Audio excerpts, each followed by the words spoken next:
Hi, members of the UND campus community. Thank you for tuning in for this special edition of our bi-weekly videos. And we have breaking news, really important news that's been the result of so much hard work and talent across the University of North Dakota campus.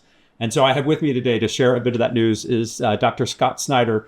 Scott serves as our Vice President for Research and Economic Development. Scott, it's great to have you here. Thank you very much. Good to be here, President Armacost. Right, so hot off the teletype.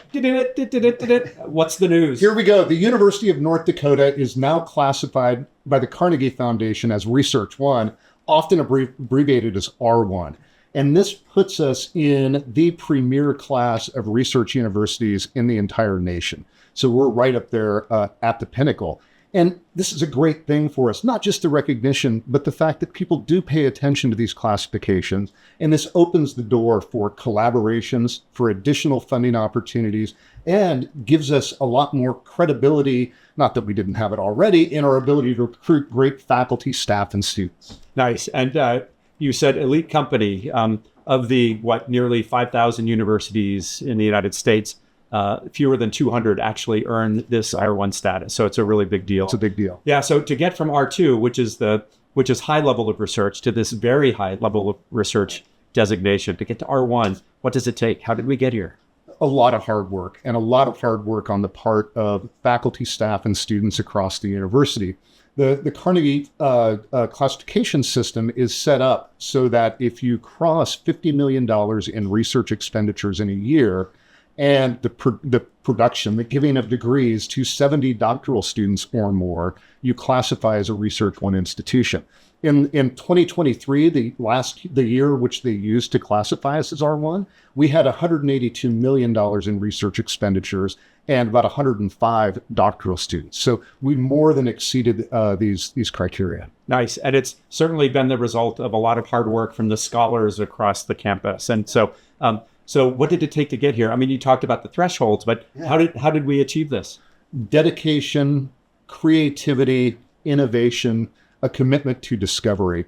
So first and foremost, I think, as I mentioned just a moment ago, it's a lot of hard work. And it's a lot of hard work for the researchers themselves, faculty, staff, and students. But it's also hard work for all of the folks that are supporting that research, be it in my office, be it in the president's office or the provost's office, the dean's offices and department offices across the campus. All of those folks have really contributed to making this a place that is prime for discovery that we celebrate in our UND Leads plan. And I also have to give a special shout out to Dr. John Mihalich, which many of you know. And John was my predecessor in this position and really helped move the university to where we are now. Right, and these classifications come out, I think the official announcement, it's published in April. No, the official announcement already came out last week. Right. But the Carnegie Guide will come out in April. How often do the Carnegie classifications get updated? It's a little bit variable. And so if you look back in time, it's every 4, 5, or 6 years. But on the mean, it's about every 5 years. Okay, great. Awesome. And then finally, you talked about UND Leads. So discovery is the D, right? We have this commitment, campus-wide commitment to learning new things and creating a sense of curiosity and discovery.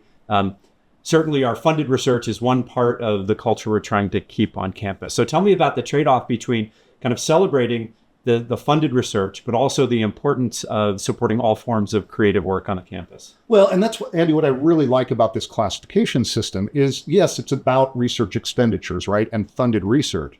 But it's also about the production of doctoral students, the production of graduate students. So many of our faculty across campus and staff contribute to that graduate education. But it's more than that also. We celebrate discovery writ large here at UND. We create a place of great intellectual ferment where people can follow their passions for discovery, for finding new things out about the world, whatever part of the world that they like to study. So it's really by creating and fostering that environment for all of our community that we can keep this energy in discovery going. Right, intellectual ferment, awesome words. It's otherwise known as a really cool vibe.